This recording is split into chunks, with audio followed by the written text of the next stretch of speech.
मेरी भाभी जून की गर्मी में भी रोज़ नहीं नहाती थी। उनके जिस्म से बदबू आती थी। लेकिन जब कभी वह नहाकर नए कपड़े पहनकर भैया के कमरे में जाती तो वह रोते हुए बाहर निकलती थीं। यह राज जानने के लिए एक दिन मैं भाभी के कपड़े पहनकर भैया के कमरे में चली गई। उसके बाद मेरी रूह काँप गई, क्योंकि मेरे भैया की शादी होने वाली थी। घर में खुशियों का माहौल था। मेरा एक ही बड़ा भाई था। उसकी शादी में मैं कुछ कमी नहीं रखना चाहती थी। मेरे मम्मी पापा सब तैयारियों में लगे थे। मेरी भाभी बहुत खूबसूरत थी, लेकिन मेरे भैया शादी नहीं करना चाहते थे। किसी तरह हम लोगों ने उन्हें समझा बुझाकर शादी के लिए तैयार कर लिया था। उनकी एक शर्त थी कि वह अपनी शादी में नहाकर नहीं जाएंगे। हम सबको यह शर्त अजीब लगी, क्योंकि गर्मी का महीना था और शादी में कौन बिना नहाए जाता है। लेकिन भैया इस कदर अपनी ज़िद पर अड़े थे कि मम्मी पापा को उनकी इस वाहियात ज़िद के लिए हाँ करना पड़ा।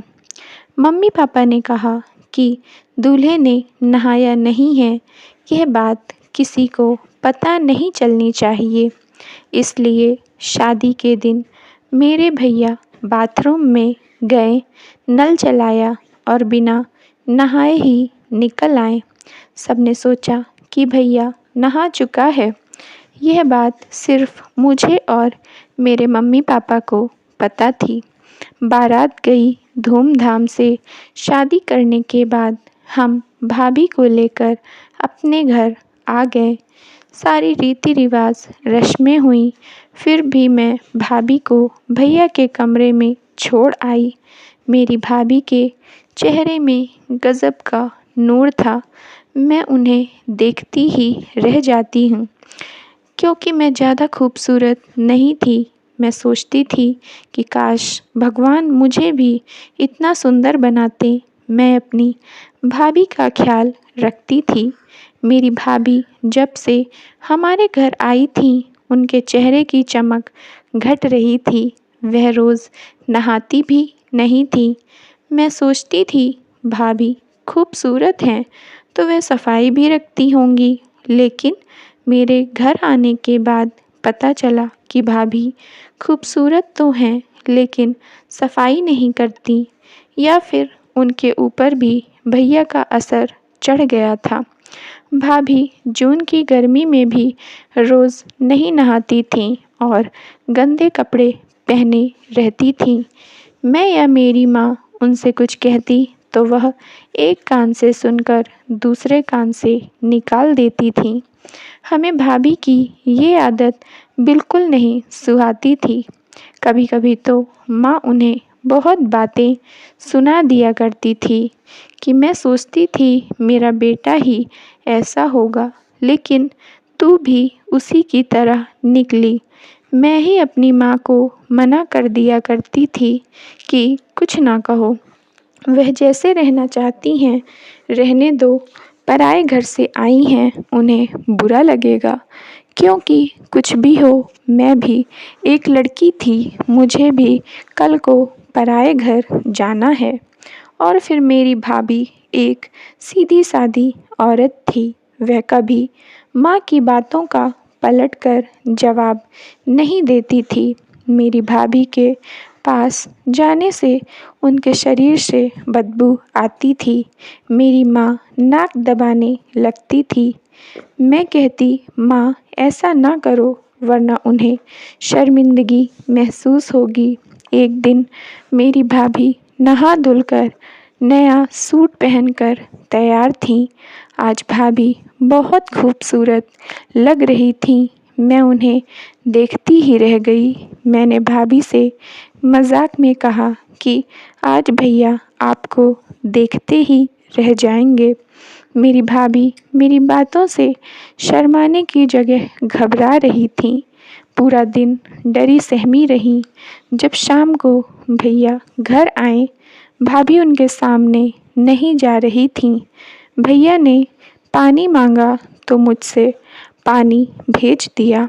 मैंने सोचा आज तो भाभी कितनी खूबसूरत लग रही हैं, फिर भैया के सामने क्यों नहीं जा रही हैं। खाना खाने के बाद सब लोग अपने अपने कमरे में चले गए, लेकिन भाभी अभी तक रसोई में थी।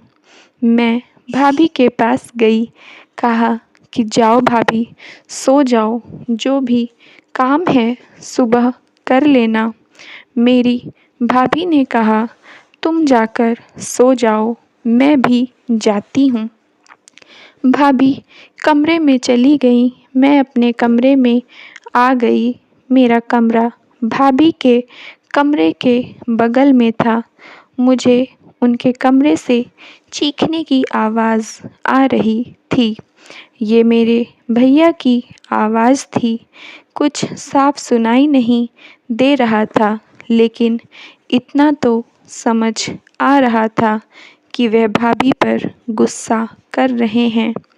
मैंने तो सोचा था कि भाभी आज नहा धुलकर नए कपड़े पहनकर तैयार हुई हैं तो भैया उन पर प्यार लुटाएंगे, लेकिन वह तो भाभी को गुस्सा कर रहे थे। थोड़ी देर में आवाज़ें आना बंद हो गईं। मैंने सोचा झगड़ा खत्म हो गया। मुझे प्यास लगी थी।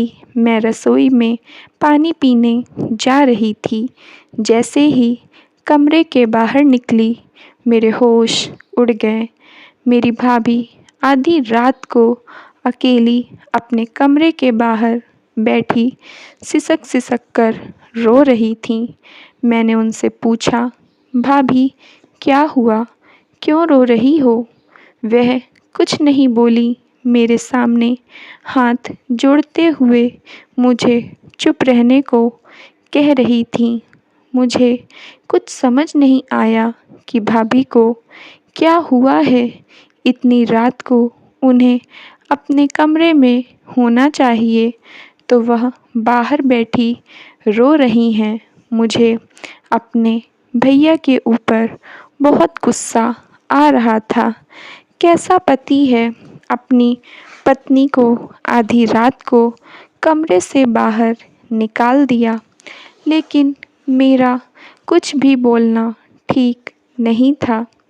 मेरी माँ हमेशा कहती थी कि मियाँ बीवी के झगड़े में नहीं बोलना चाहिए, उनके झगड़े उन्हें ही निपटाने चाहिए।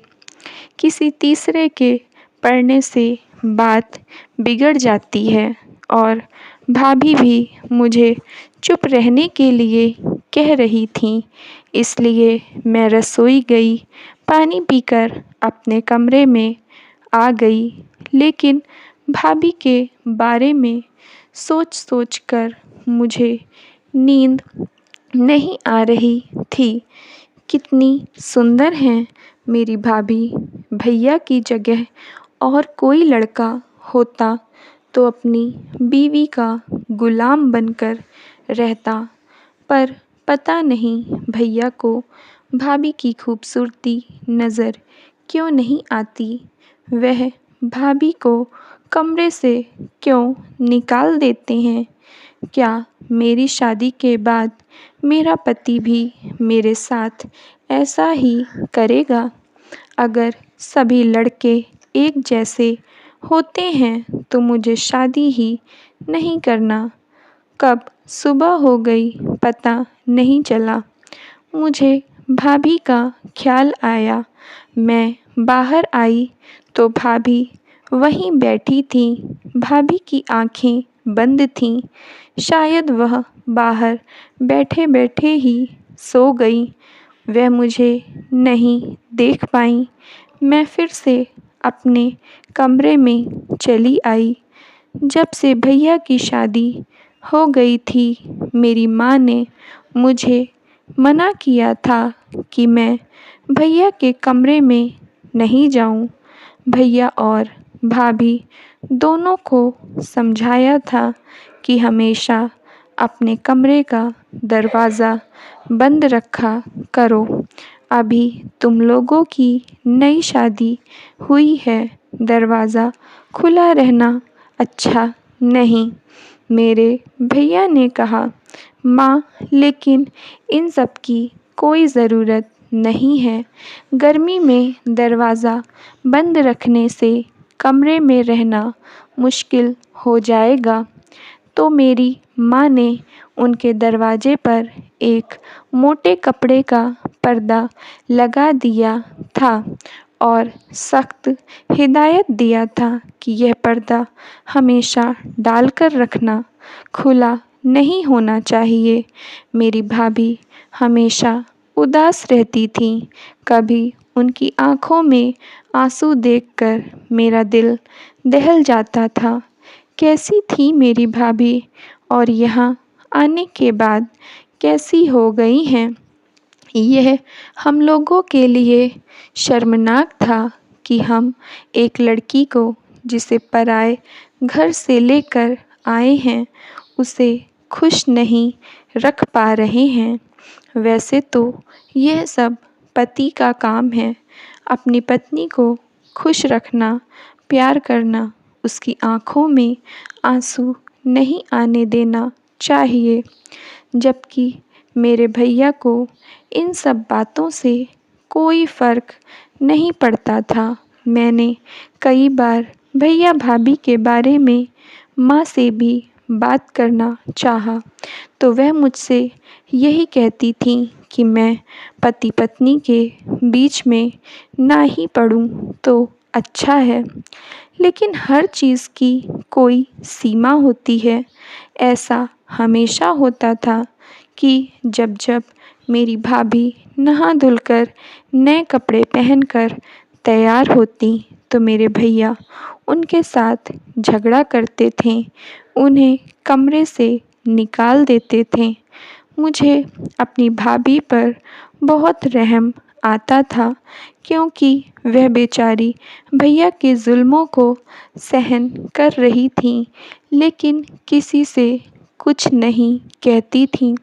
मैंने अपने मन में विचार किया कि अब और भाभी के साथ कुछ गलत नहीं होने दूंगी, इसलिए मैंने माँ से भी कुछ नहीं कहा। मेरे भैया की छुट्टी थी, वह घर पर ही था। मेरी भाभी मम्मी के पास बैठकर गेहूँ साफ कर रही थीं। भैया कमरे में थे। मेरे दिमाग में एक विचार आया। मैंने भाभी का सूट पहन लिया। मेरा रंग और शरीर थोड़ा थोड़ा भाभी की तरह ही था। मैं वह सूट पहनकर भैया के कमरे के पास पर्दे में खड़ी हो गई। मेरे भैया को मेरे पैर नज़र आए तो उन्हें लगा यहाँ भाभी हैं, क्योंकि मैंने भी कच्ची गोली नहीं खेली थी। चप्पल भी भाभी की पहनी थी, जिससे मेरे भैया को बिल्कुल भी शक ना हो। पर्दे की आड़ से मेरे थोड़े थोड़े कपड़े भैया को नज़र आ रहे थे। भैया की बातें सुनकर तो मेरे सिर पर मानो आसमान ही फट पड़ा हो। आखिर कैसे कोई पति अपनी पत्नी को इस तरह से टॉर्चर कर सकता है? क्या ये कोई हैवान है? क्योंकि कोई इंसान तो ऐसा नहीं कर सकता है। किस ज़माने में जी रहे थे, मुझे तो समझ नहीं आ रहा था। मैं डर रही थी कि कहीं भैया को शक ना हो जाए कि पर्दे के पीछे भाभी नहीं, मैं हूँ। भैया की बातें सुनकर ऐसा लग रहा था कि ये मेरा भाई नहीं हो सकता, क्योंकि जो मेरा भैया था वह एक अच्छा इंसान था। भले ही वह नहाता नहीं था, पूजा पाठ नहीं करता था, लेकिन सबका सम्मान करता था। सबका सम्मान करने वाला लड़का अपनी ही पत्नी के साथ गैरों जैसा व्यवहार कर रहा था। वह गाली देते हुए कह रहा था कि तुझे कितनी बार मना किया है कि नहाया ना कर, लेकिन तू मेरी बात क्यों नहीं सुनती। एक छोटी सी बात समझ नहीं आती है। पिछली बार की मार तू भूल गई है क्या, जो इस बार फिर से नहा कर चली आई है। रुक तू, अभी तेरा नहाने का भूत उतारता हूँ। इस बार तो तेरे ऐसे हाथ पैर तोड़ूंगा कि तू बिस्तर से हिल भी नहीं पाएगी। फिर देखता हूँ कैसे नहाकर नए नए कपड़े पहनेगी। मेरे भैया बेड से उठे और पर्दे के पीछे से मेरा हाथ पकड़कर खींचा। इतनी ज़ोर से हाथ खींचा कि मुझे दर्द हो रहा था, लेकिन मैं चुप रही। मुझे देखते ही भैया ने जितनी ज़ोर से मुझे खींचा था, उतनी ही ज़ोर से छोड़ दिया। वह दूसरी तरफ मुँह करके बोले, तू यहाँ क्या कर रही है? तेरी भाभी कहाँ है? मैंने कहा, भाभी माँ के पास बैठकर कुछ काम कर रही हैं। वह मुझसे नज़रें चुराने लगीं, लेकिन उनकी सच्चाई मेरे सामने आ चुकी थी कि भाभी की इस हालत के ज़िम्मेदार भैया ही हैं। इसीलिए भाभी बेचारी जून की गर्मी में भी नहीं नहाती थी। इतनी बदबू बर्दाश्त करती थी। सब जगह उन्हें भैया की ज़िद के कारण शर्मिंदा होना पड़ता था। उनके पास कोई भी आता तो बदबू के कारण नाक सिकोड़ता था, लेकिन भाभी बेचारी किसी से कुछ नहीं कहती थीं। यूं ही अपमान सहती रहती थीं। मैंने कहा, भैया मुझसे नज़रें चुराने की ज़रूरत नहीं है, क्योंकि मैं सच्चाई जान चुकी हूँ। तुम भाभी के ऊपर इतना जुल्म क्यों करते हो? तुम्हें जैसे रहना है रहो, लेकिन भाभी को परेशान मत करो। वे बेचारी बहुत भोली हैं। इतना कुछ सहने के बाद भी उन्होंने कभी आपके खिलाफ एक आवाज़ नहीं उठाई। उनकी जगह अगर और कोई होता तो पता नहीं अब तक घर में क्या हो गया होता। भैया बोले, अब जबकि तुम ये जान चुकी हो कि मैं तुम्हारी भाभी को नहाने के लिए मना करता हूँ, तो ये भी जान लो कि मैं ऐसा क्यों करता हूँ, ताकि तुम्हें पता चल जाए कि मैं गलत नहीं हूँ। उन्होंने बताया, हमारे माँ बाप बहुत गरीब थे। बड़ी मुश्किल से उन लोगों ने हम दोनों भाई बहन को पढ़ाया लिखाया था। पढ़ाई होने के बाद मैं नौकरी की तलाश में दर-दर की ठोकरें खा रहा था। मैं नौकरी करके अपने माता पिता की मदद करना चाहता था, जिससे हमारी गरीबी दूर हो सके। काफ़ी कोशिशें करने के बाद मुझे नौकरी तो नहीं मिली, लेकिन एक बाबा से मुलाकात हो गई। वह बोले कि तू नहाना, पूजा पाठ करना छोड़ दे, ज़्यादा साफ सफाई से मत रहा कर। फिर देख तुझ पर लक्ष्मी जी कैसे मेहरबान होती हैं। मेरे पास कोई रास्ता नहीं था, इसलिए मैंने उस बाबा की बात मान लिया। मुझे नौकरी मिल गई। हमारे हालात धीरे धीरे सुधरने लगे। जब तुम लोगों ने मेरी शादी की बात की तो मैं बाबा के पास गया। बाबा ने कहा कि तू शादी कर सकता है, लेकिन तेरी पत्नी को भी यही सब करना पड़ेगा। इसीलिए मैंने शादी के लिए मना कर दिया था। मैं शादी नहीं करना चाहता था, क्योंकि कोई भी लड़की मेरी बात नहीं मानेगी। मैं जानता हूँ कि मैं अपनी पत्नी के साथ गलत कर रहा हूँ, लेकिन मैं ये सब अपने घर की भलाई के लिए कर रहा हूँ। मैं समझ गई भैया किसी अंधविश्वास के चक्कर में बुरी तरह फंस गए। इसलिए मैंने उन्हें समझाया, भैया जो आप कर रहे हो यह सही नहीं है। इतनी गर्मी में नहीं नहाने से दिमाग में गर्मी चढ़ सकती है, जिससे जान भी जा सकती है। आप भी नहा धुलकर पूजा पाठ किया करो और भाभी को भी नहा धुलकर साफ सफाई से रहने दो। वह बोले, लेकिन मैं डरता हूँ कि कहीं हमारे नहाने से लक्ष्मी जी ना रूठ जाएं। मैंने कहा, भैया लक्ष्मी जी आपकी काबिलियत और काम करने से आ रही हैं। अगर आप काम नहीं करोगे तो हमारे दिन बुरे होंगे। इसका नहाने धुलने से कोई संबंध नहीं है। आप और भाभी नियम से नहा धुलकर अच्छे से पूजा पाठ करो। साफ सफाई से घर में बरकत आती है। फिर भी अगर आपको मेरी बातों पर भरोसा नहीं है तो आप मेरे तरीके से 1 महीने रहकर देख लो। अगर आपको लगे कि घर में फ़ायदा नहीं, नुकसान हो रहा है तो आप बाबा की बात मानकर जैसे रहना चाहो वैसे रह सकते हो। मैं कभी कुछ नहीं कहूँगी। भैया ने मेरी बात मान लिया। भैया भाभी दोनों ही नहा धुलकर साफ सफाई से रहने लगे, पूजा पाठ करने लगे।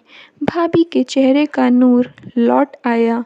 वह भी भैया के साथ खुश रहने लगी। भैया भाभी की बदली हुई आदतों से मेरे मम्मी पापा को भी अच्छा लग रहा था। भैया का प्रमोशन हो गया, सैलरी बढ़ गई, अच्छा खुशियों वाला माहौल बन गया था। मैंने उनसे पूछा कि भैया क्या कहते हैं, अपनी काबिलियत पर भरोसा है या बाबा के अंधविश्वास पर? मेरे भैया मेरी तरफ देखकर मुस्कुराए। वह बोले, तुमने मेरी आंखें खोल दी, अब मैं बहुत खुश हूँ। Thank you friends. अगर आप लोग को स्टोरी पसंद आई हो तो प्लीज़ लाइक कर दीजिए और चैनल को सब्सक्राइब कर लीजिए।